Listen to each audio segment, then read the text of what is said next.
අද ශ්‍රී ලංකා පොදු ජන පෙරමුණේ නිල ප්‍රවෘත්ති සාකච්ඡාව මේ පැහැදිලි කිරීමේදී මම පළමු වරට අපි විසින් 21 වෙනිදා නුගේගොඩ පවත්වන ලද මහ දැවැන්ත ජන රැළිය සම්බන්ධයෙන් මේ ආණ්ඩුව අපිට තර්ජනය කළ විදිය සහ බාධා කළ විදිය පිළිබඳ තොරතුරු අනාවරණය කරන්න කල්පනා කළා. පළමුව අපි දැනගෙන හිටියා මේ ආණ්ඩුව ප්‍රතිවාදීන්ගේ මත ඉවසන්න තේරෙන්නේ නැති ප්‍රතිවාදී මතයක් විශ්වාස කරන ප්‍රජාවට ගරු කරන්න තේරෙන්නේ නැති දේශපාලන ව්‍යාපාරයක් ලෙස අපි මේ පාලකයින්ව හඳුනගෙන හිටියා. හැබැයි ඔවුන් මේ තරම්ම ප්‍රතිවාදීන් සම්බන්ධ ගෝත්‍රික ආකල්පයක ඉන්නවා කියලා අපි දැනගත්තේ මේ රැළිය සංවිධානය කරන්න පටන් ගත්තට පස්සේ. රැළිය සංවිධානය කරන්න පටන් ගන්න අවස්ථාවේ ඉඳලම ආණ්ඩුවේ මැති ඇමතිවරු ඊටාම තර්ජනාත්මක ප්‍රකාශ මීට අදාළව නිකුත් කරන්න පටන් ගත්තා. එතනින් නතර වෙන්නේ නැතිව Tamanගේ සමාජ මාධ්‍ය සහචරයින් යොදා ගනිමින් ඊටාම ප්‍රචණ්ඩකාරී ලෙස මීට පෙර සිදු වුණු ඇතැම් ප්‍රචණ්ඩකාරී සිදුවීම් වල ඡායාරූප වීඩියෝ දර්ශන ඉදිරිපත් කරමින් තර්ජනාත්මක පූර්ව මතක් කිරීම සිද්ධ කරමින් මහජනයා බීගන්වන්න පටන් ගත්තා. ඉල්මහ විරු සමරුවට එකතු වෙමින් ජවිපේ ප්‍රධාන ලේකම් ටිල්ලින් සිල්ලා මැතිතුමා බරපතල තර්ජනයක් කළා. ද්‍රෝහීන්ට අපෙන් සමාවක් නැහැ. 5000 ගෙනාවුත් 25000ක් පාරට බස්සනවා වගේ තැනක ඉඳලා ජනතා විමුක්ති පෙරමුණේ මහලේකම්වරයා විසින් ජනතා විමුක්ති පෙරමුණේ ප්‍රචණ්ඩකාරී බලපෑම තර්ජනාත්මක ප්‍රකාශයක් විදියට රැළිය ආසන්නයේ වුන් ඉදිරිපත් කළා. ලංකා ගමනාගමන මණ්ඩලයෙන් සල්ලි දීලා බස් ඉල්ලුවා. එක ලංගම බස් එකක් අපිට ලබා දුන්නේ නැහැ. සාමාන්‍යයෙන් ලංගම මෙවැනි විශේෂ අවස්ථා සඳහා මුදල් ගෙවා බස් රථ ලබා ගැනීම JVP අපි ආණ්ඩුව ඉන්න කාලේ JVP රැලි වලට සෙනග ගෙනාවේ ලංගම බස් වලින්. අපිට එක ලංගම බස් එකක්වත් දුන්නේ නැහැ. පෞද්ගලික බස් රථ අපි බොහොම අමාරුවෙන් හොයාගනිමින් ඉන්න අවස්ථාවලදී ඒ බස් රථ හිමිකරුවන්ට පළාත්බද මාර්ග ප්‍රවාහන අධිකාරිය හරහා නිල වශයෙන් යම් බලපෑම් කරලා තිබ්බා. ඒ වගේම සමහර අවස්ථාවලදී ගෙවල් වලට ගිහිල්ලා තර්ජනය කරලා තිබ්බා. හැබැයි ඒ මිනිස්සු මේ රටේ ප්‍රජාතන්ත්‍රවාදයට තියෙන කැමැත්තත් ඒ වගේම මේ මොහොතේ මෙවැනි ජන රැළියක තියෙන උවමනාවත් තේරුම් ගනිමින් පෞද්ගලික බස් රථ හිමිකරුවන් අපිට ඒ සඳහා උපරිම සහයෝගය ලබා දුන්නා.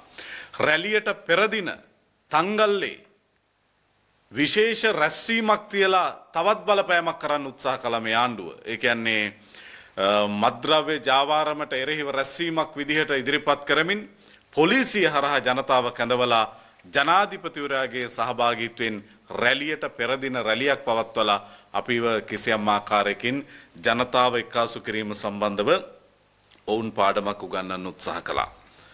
විශේෂම ප්‍රශ්නය තමයි ශබ්ද විකාශන බලපත්‍රය සම්බන්ධයෙන් නැතිවෙච්ච ප්‍රශ්නය.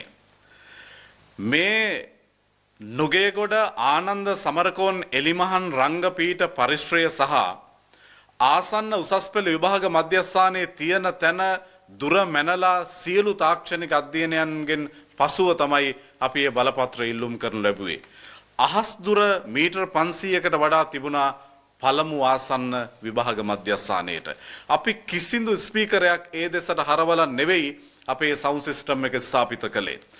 උදේම පොලිසියෙන් ආණ්ඩුව පොලිසියෙන් නෙවලා අපේ ශබ්ද විකාශන යන්ත්‍ර පද්ධතියෙන් කොටසක් ගලවලා ඉවත් කළා. ඒ වගේම රැළියට පෙර දින රාත්‍රියේ ඉඳලා විභාග දෙපාර්තමේන්තුව මධ්‍යම පරිසර අධිකාරිය වැනි ආයතන සම්බන්ධ කරගනිමින් රැළිය දවසේ උදේ සවුන්ඩ් පර්මිට් එක කැන්සල් කරන්න දරන්න තියෙන හැම උත්සාහයක්ම මේ ආණ්ඩුව දරුවා ඊට කිසිදු තාක්ෂණික නීතිමය හේතුවක් නැතිව. මොකද විභාග මධ්‍යස්ථානයකට ශබ්ද ඇහෙන්නේ නැති විදිහට ඒ තාක්ෂණික සොයාබැලීම කරලයි අපි රැළියේ ශබ්ද විකාශන පද්ධතිය සැලසුම් කරලා තිබුණේ. ඒ කිසිවක් නොතකා ඕන උත්සාහ කළා රැළිය තියෙන දවසේ උදේ සවුන්ඩ් පර්මිට් එක කැන්සල් කරන්න. වේල පහම එතන ඉස්සරහ ප්‍රධාන මාර්ගය වහන්න උත්සාහ කළා. ඒ පාර වහලා හයි ලෙවල් පාර හිර කළා සෙනග එන බස් රථ ටික අතරමඟ නතර කරන්න උත්සාහයක් මේ ආණ්ඩුවට තිබුණා. මේ සියලු උත්සාහයන් මැද තමයි අපි මේ මහා දෙවන්ත ජනරැලිය සංවිධානය කළේ. ඒ වගේම රැලිය පවත්වන දවසේ ඊට කවුන්ටර් කරන්න වෙනත් රැලියක් පවත්වනවා කියලා ප්‍රෙස් එකක් තියලා කවුද කණ්ඩායමක් ලවා ප්‍රකාශයක් කරලා අපි දැක්ක 3-4 දෙනෙක් ඇවිල්ලා කොහෙද බෝඩ් එල්ලගෙන හිටියා. ඇතම් කඩාකප්පල්කාරීන් බීමත්ව උත්සව භූමියට එවලා විවිධ අඩන්තේට්ටම් කරන්න උත්සාහ කළා මේ ආණ්ඩුව. පළමු වරට මේ සියල්ල අද අපි අනාවරණය කරන්නේ. ඒ විතරක් නෙවෙයි. මග දෙපස තනකොළ එල්ලලා මේ රැලියට සහභාගී වෙන මිනිස්සු සම්බන්ධයෙන් නෝ නමුතු අදහසක් පළ කරන්න උත්සාහ කළා. හැබැයි අපි ඒ ගැන එක අතකින් කලබල වෙන්නේ නැහැ. ලංකාවේ සංස්කෘතියේ Taman කනබොන දේවල් අනිත් මිනිස්සුත් එක්ක ෂෙයා කරගන්න ඕනේ ලංකාවේ මිනිස්සු. Taman කනබොන දේවල් තමයි අනිත් අයත් එක්ක බෙදා හදාගෙන කන්නේ. මේ විදිහේ බාධා රැසක් මැද්දේ තමයි අපි මේ දෙවන්ත ජනරැලිය සංවිධානය කළේ සහ ඉතාම සාර්ථකව.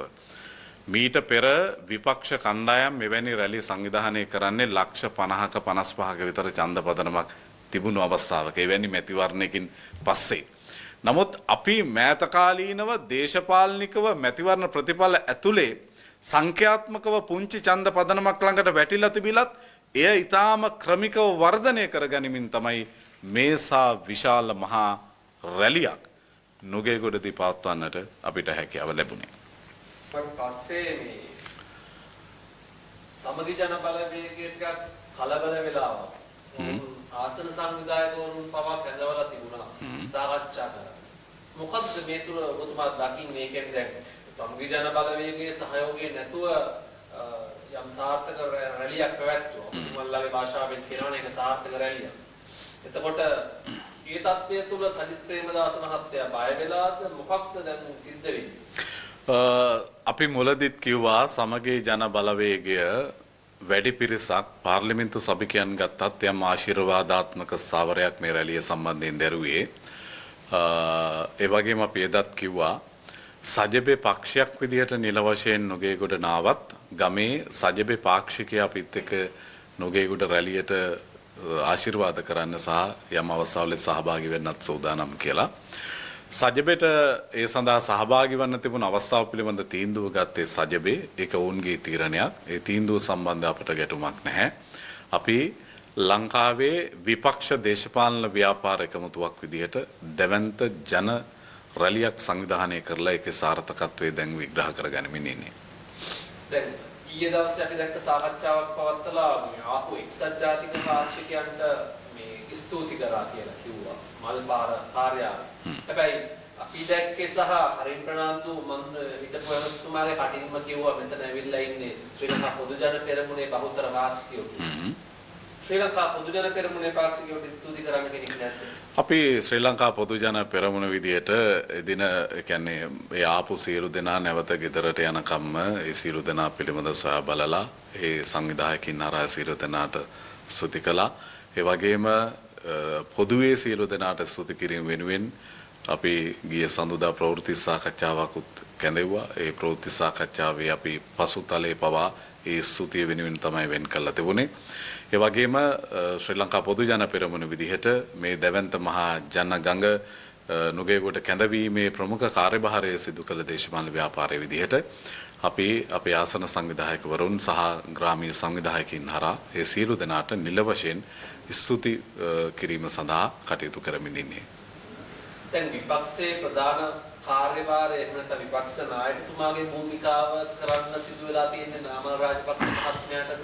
දැන් මොකද මේ රැළියේ කියුනේ රැළියේ කුමාරයා නාමල් රාජපක්ෂ කියලා. මෙහෙමයි රටක විපක්ෂ නායක දුරය කියන එක අදාළ ව්‍යවස්ථාදායකය නැත්නම් පාර්ලිමේන්තුවේ සභාගර්භය ඇතුළට රටක විපක්ෂ දේශපාලනය කියන්නේ වෙන එකක්. විපක්ෂ නායක දුරය තියෙන්නේ වෙන තැනක. නමුත් රටේ දේශපාලනයේ විපක්ෂය තියෙන්නේ වෙන තැනක විදිහට වෙන්න පුළුවන්. අපි පහුගිය කාලෙත් එවැනි තත්ත්වයන් දැකලා තියෙනවා. සජිත් ප්‍රේමදාස මැතිතුමා එතුමාගේ උපරිමයෙන් විපක්ෂ නායක දුරය සහ සජිබේ නායකත්වයේ දරමින් එතුමා වැඩ කරමින් ඉන්නවා ඇති. අපි මේ ආණ්ඩුවත් එක්ක තියෙන අපේ දේශපාලන ගණදෙනුව ඊටාම ප්‍රජාතන්ත්‍රවාදීව විසඳා ගනිමින් ඉන්නේ. දැන් ඉදිරිය මොකද්ද වෙන්නේ? දැන් ඔබතුමාලා මේ ගොඩනගපු මේ එකතු වෙච්ච දේශපාලන පක්ෂ ටික එහෙමම ඉදිරියට යනවද මේ රැළියෙන් පස්සේවත් සමගි ජන බලවේගයෙන් යහපත් ප්‍රතිචාරයක් නැද්ද මොකද්ද අලුත්ම තත්ත්වය? ඉදිරියේ විය යුතු එක දෙයක් තමයි දැන් ආණ්ඩුව මේ රැළියේ බලපෑම පිළිබඳව ඉන්නේ ඊටාම සැහැල්ලු අදහසකනේ. ඒ කියන්නේ මේක ලොකු එකක් මම දැක්කා හඳුන්නෙත්ති මැත්තුම අහනවා රැළියක් තිබුණාද කියලා. එකක් තමයි අපි ලබන ලොකුම ජයග්‍රහණය තමයි විපක්ෂයේ දේශපාලන බර ආණ්ඩුවට නොදැනෙන එක. මොකද මිනිස්සුන්ට ඒක තේරෙනවානේ ආණ්ඩුවට ඒක නොතේරුණාට කමක් නැහැ. ආණ්ඩුව හිතනවා නම් මේ ජන එකමුතුව ලොකු දෙයක් නෙවෙයි කියලා ආණ්ඩුවට ඒක ඉලක්කම් සහිතව තහවුරු කරගන්න හොඳ අවස්ථාවක් තියෙනවා. අපි යමු පළාත් සභා ඡන්දෙට. පුළුවන් තරම් ඉක්මනින් අපි යමු පළාත් සභා ඡන්දෙට.